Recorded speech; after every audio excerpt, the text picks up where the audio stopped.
This is Honors Algebra 2 Pre-Calculus. We are doing 10.4 in Pre-Calc, which is hyperbolae. We're going to write the equation of a hyperbola in standard form, given that it has vertices negative 2, 1, and 2, 1, and that it passes through the point 5, 4. Okay, so this is a little bit different than the other ones we've done. So the first thing we should do is look at these vertices and figure out from that information things like which direction do the branches go, etc. Okay, so I'm going to slide over here a little bit, right? So 1, 2, 1, 2, 1. Okay, so one vertex is at 2, 1, and one is at negative 2, 1, right? Those are my vertices. So here's what I know. That means my transverse axis goes across, it's horizontal, and it means that the branches have to bend this way, right? So now I know some stuff, okay? So here's what I know from this. Number one, I can figure out the center. The center has to be halfway between these two vertices. You can either find that by visual inspection and realize that that center is definitely at 0, 1, or you can find it by finding the midpoint of these 2 points. You find the midpoint by averaging the x's, so negative 2 plus 2 over 2, and averaging the y's, 1 plus 1 over 2. And sure enough, you're going to get that that center is at 0, 1, which you could have figured out just by visual inspection. So you now know your h and your k. Awesome. Second thing we can figure out from this is that A, right?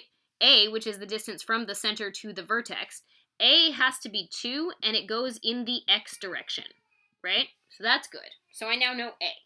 All right, so let's look at the equation that we currently have and see why we need this point. Like, what's the missing factor here? Okay, so I know that it should be x minus h, which is 0, quantity squared, over my a squared, which would be a 4, minus y minus 1, quantity squared, over b squared, which seems to be the thing I don't know, equals a 1. Now you might say, great, Hogan, but how am I supposed to find b? Well, here's the thing. If you plug in 5 and 4 for x and y, you only have one unknown in this equation, and it's b squared, right? So you could solve for b squared, so that's exactly what we're going to do.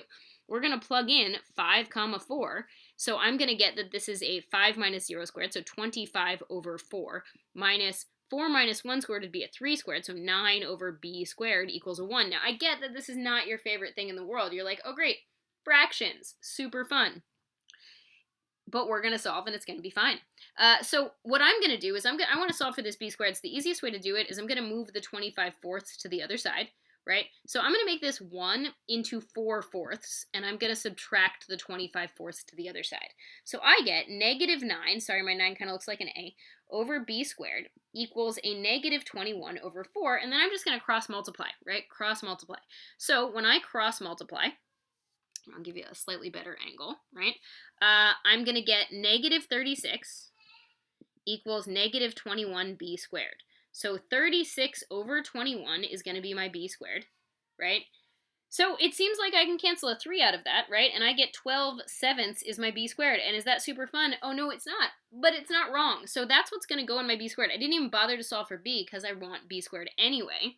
So my answer is going to look like this. My answer is going to be x. I'm just going to do x squared over 4 instead of x minus 0 quantity squared, minus a y minus 1 squared over 12/7, and that's going to be a 1. Now, that's great and probably your most useful option, but if you don't like that, if you want it to look a little bit fancier, you can flip that 7 up to the top and make this a 7 times x minus 1 squared all over 12, and that equals a 1. I would argue that this is actually the better version, even though it's slightly uglier, because it's more useful if you were forced to graph. So again, here it was a little bit different, and you had to think, how am I going to use that 5, 4? But when you make a list of everything you know, right? You make a list of everything you know, you write the equation as much as you can, and then you say, hey, what piece of info did I not use yet, and can I use that info to find the missing piece, which we did.